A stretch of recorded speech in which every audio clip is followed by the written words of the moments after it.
When I was growing up, and when you were growing up, people used to say this, and I really took it for granted, and so did you probably, and so did most people here, because we're all of a similar age. Eat your dinner. There are children starving in Africa. You know, nowadays it's Syria or some other country. And, you know, you say that to kids, and kids don't really take it in. They're like, yeah, fine, I might eat my dinner, I might not. Mental strength, for me, comes from the knowledge that so many people have it so much worse. And who am I to be crying about my situation? When I was in jail, this is already off the news and everyone's forgotten about this situation. People still talk about me being in prison. That's still national news. But let me tell you something. At the time I was in jail in January, February 2022, earthquakes happened in Turkey. They're still rebuilding. No one cares. That's off the news now. Everyone's forgot about it. But I was in that prison cell looking up at the TV at these fathers and mothers screaming and crying because they couldn't find their kids. Kids running around, where's my parents? These people were dead, by the way, because the death toll was absolutely massive. And I was like, okay, hear me out. I'm worth loads of money. I won't say the number. It's loads. My mom, daughter, everyone I care about is completely taken care of. All these cars, all this money, all these,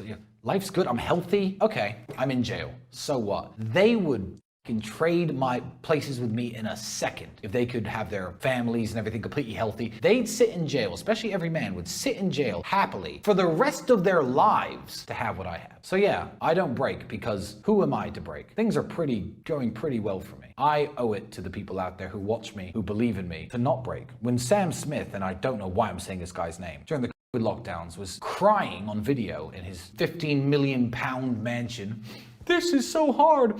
I was like, who is still a fan of that guy after this? Everyone was going through the same crap in England, but you're sitting there in a 15 million pound mansion crying on the internet about how hard your life is. I will never be that guy. My life is great. Jail, life's great. Something bad happens to me, I lose my arm. Life isn't the best, but you know, it's still pretty great. So mental strength, that's the key. There are children starving in Africa.